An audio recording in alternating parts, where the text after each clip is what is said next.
Assalamualaikum warahmatullahi wabarakatuh. Di sini saya perwakilan dari kelompok 4 akan menyampaikan materi kurikulum atau materi pendidikan perspektif hadis yang beranggota 2 orang, yaitu Mas Fajar Firmansyah dan Mas Fajri Nursoba. Yang pertama, poin pertama yaitu pengertian kurikulum. Kurikulum ialah merupakan landasan yang digunakan dalam suatu proses pendidikan untuk membimbing peserta didik ke arah tujuan pendidikan yang diinginkan melalui akumulasi sejumlah pengetahuan, keterampilan, dan sikap mental. Bismillahirrahmanirrahim. Yang selanjutnya yakni kurikulum pendidikan Islam. Kurikulum pendidikan Islam adalah semua aktivitas pengetahuan dan pengalaman yang sengaja dibuat dan secara sistematis diberikan oleh pendidik kepada peserta didik dalam rangka mencapai tujuan pendidikan Islam.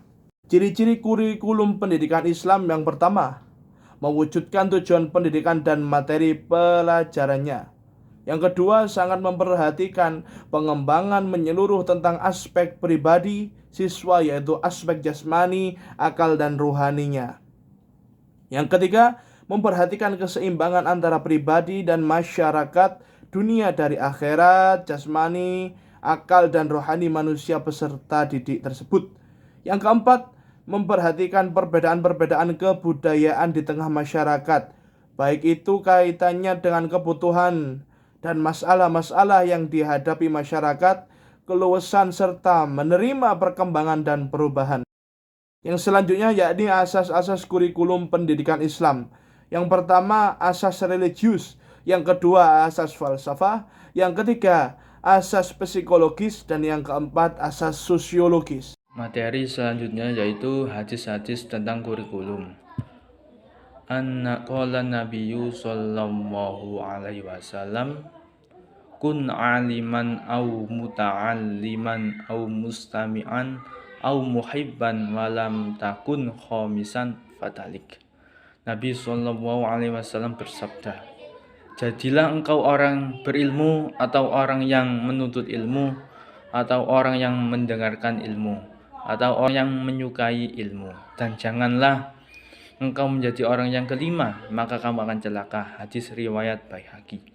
Penjelasan hadis 1 adalah isinya mengajak kita untuk menjadi orang yang berilmu atau orang yang mencari ilmu atau pendengar ilmu atau pencinta ilmu. Itulah hakikat tujuan dari kurikulum pendidikan, yakni memiliki ilmu yang dapat diajarkan atau menjadi pecinta ilmu. Hadis tersebut juga mengisyaratkan bahwa tujuan ideal dari kurikulum harus diorientasikan bukan pada persoalan duniawi, akan tetapi pada persoalan ukhrawi.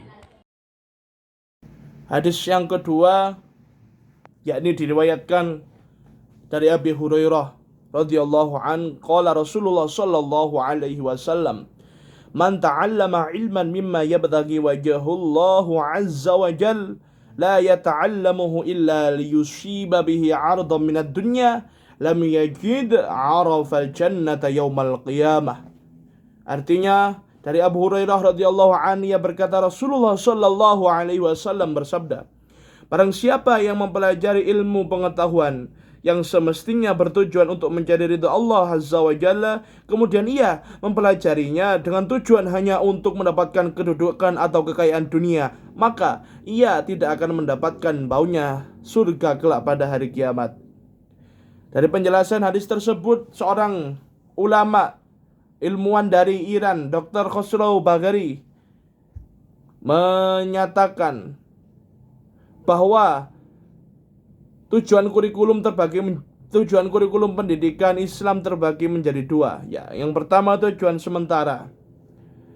Tujuan sementara itu adalah sebagai berikut: tafakur, kebersihan hati, keadilan, kebersamaan, kejayaan, kuat, dan bersih. Bahwa setiap kategori tadi berhubungan dengan satu dimensi manusia.